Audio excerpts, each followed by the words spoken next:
Exam के लिए ऐसा ऐसा बहुत बढ़िया जैसा पढ़ने पर नहीं होती है, बस बहुत ही बढ़िया जैसा टिप्स और ट्रिक्स अप्लाई करने पर होती है बढ़िया मार्क्स।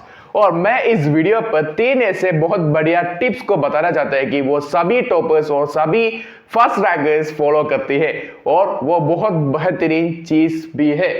तो स्टार्ट करते हैं हमारा वीडियो। नमस्कार दोस्तों, स्वागत है आपको आपके चैनल पर थिंकिंग वर्ल्ड।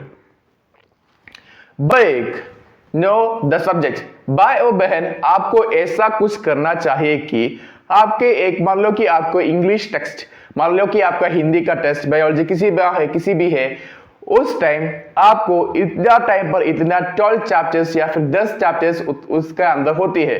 तो उसके अंदर आपको कितना चैप्टर्स किस सिलेबस आपको पढ़ना है, पढ़ने के लिए टीचर का दिया मतलब एग्जाम पर होती है वो सब्जेक्ट्स का वो चैप्टर्स आपको ऐसा कुछ रिमाइंड होना चाहिए कि सबको आपका एक समरी आपका अंदर होना चाहिए।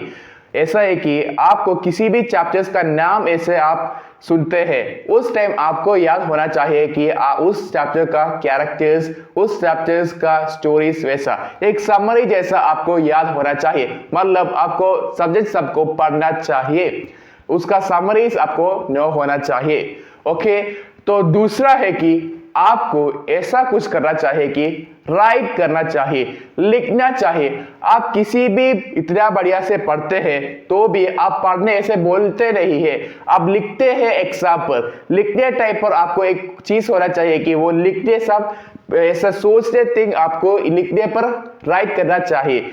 तो वैसा राइट करने के लिए आपको करना चाहिए पढ़ने टाइम पर ऐसे एक क्वेश्चन आंसर आप पढ़ लिया तो उस टाइम आपको एक पेपर और पेन लेकर इसको राइट करना चाहिए और उसको स्पीड से बढ़ाना बहुत ही कोशिश करना चाहिए, क्योंकि वो कोशिश आपको बहुत बढ़िया सी ऐसा टाइम मैनेजमेंट करने के लिए मदद करती है। तो राइट और स्टडी आपको लिख कर और आप पढ़ना चाहिए, ऐसा बोलकर नहीं, लिखकर भी पढ़ना चाहिए। मतलब कि आप एक क्वेश्चन आंसर को पढ़ दिया, उस क्वेश्चन आंसर आपको एक पेपर और पेन लेकर ऐसा ऐसा लिख कर आपको ऐसा प्रैक्टिस करना चाहिए। उस वैसा प्रैक्टिस करने टाइम पर आपके मन पर, आपके अंदर पर, आपके हाथ आपके मन को फॉलो करेंगी तो वैसा आपको एग्जाम पर बढ़िया मार्क्स लाने के लिए मदद करती है। तो तीसरा है कि आपको प्रीवियस ईयर क्वेश्चन पेपर्स को रेफर करना चाहिए। भाई और बहन, कितना आपको रेफर करने के लिए एक इच्छा है उतना आप रेफर करना चाहिए। मान लो कि आपका परीक्षा का 3 ईयर मतलब 3 साल की बाद का प्रीवियस ईयर क्वेश्चन पेपर आपको पढ़ना चाहिए, क्योंकि परीक्षा पर आंसर्स पर नहीं, क्वेश्चन को हम ऐसा अटैक करते हैं। तो आपको पढ़ना चाहिए, समझना चाहिए कि कैसा सब क्वेश्चंस इस एग्जाम कर पूछना चाहते हैं। तो वो क्वेश्चंस इस 3 पेपर पर होती है। आप ऐसा टेंशन नहीं करना चाहिए, बस एक 3 पेपर मतलब इस 3 पेपर सब सेम होती है, क्योंकि इस पर होती है ऐसा क्वेश्चंस और ऐसा वर्ड्स, वही है इस दूसरा मतलब सेकंड साल की भी प्रीवियस क्वेश्चन पर। और second question previous year question paper भी जैसा क्वेश्चंस होती है 3 साल की पेपर पर भी, क्योंकि एग्जाम पेपर्स बहुत सेम है, बस थोड़ी सी ऐसे 1 और 2 3 ऐसा क्वेश्चंस इन रेगुलर मतलब नया होती है। तो वो आपको पढ़कर जाना चाहिए, क्योंकि इस क्वेश्चंस ही आपका क्वेश्चन पेपर मतलब आपका क्वेश्चन पेपर पर होती है, वो जरूरी है।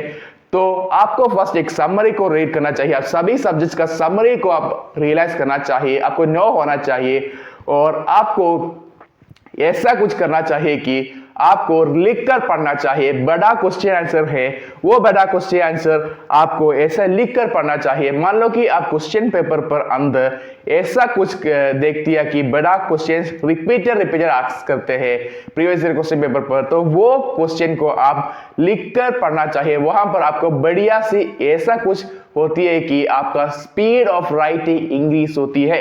तो तीसरा है कि आपको करना चाहिए प्रीवियस ईयर क्वेश्चन पेपर को पढ़ना चाहिए। 3 ईयर की मतलब इस साल दूसरी साल ऐसा 1 2 3 साल की प्रीवियस ईयर क्वेश्चन पेपर को आपको रेफर करना चाहिए। आपको एक टिप बताते हैं कि आपका स्टेट का एग्जाम पोर्टल साइट पर आपको मिलती है कितना सारा साइड पेपर, मतलब कितना सारा क्वेश्चन पेपर आपको वहां पर मिलती है। तो आपको पढ़ना चाहिए कि 3 साल की प्रीवियस ईयर क्वेश्चन पेपर को, वहां से आपको क्वेश्चंस को समझने के लिए एक मन होती है, उस मन आपको बड़ी मार्क्स लाने के लिए पावर मिलती है। तो आपको हमारा वीडियो पर कुछ नॉलेज मिलती है, तो आपको हमारा वीडियो पर एक कमेंट करो, भाई बहुत ही नॉलेज मिलती है और मुझे भी ऐसे कुछ टिप्स आती है, वो आपको कुछ टिप्स आती है तो आप इस वीडियो पर कमेंट करो। तो उतना ही है, तब तक के लिए जय हिंद, जय भारत, वंदे मातरम।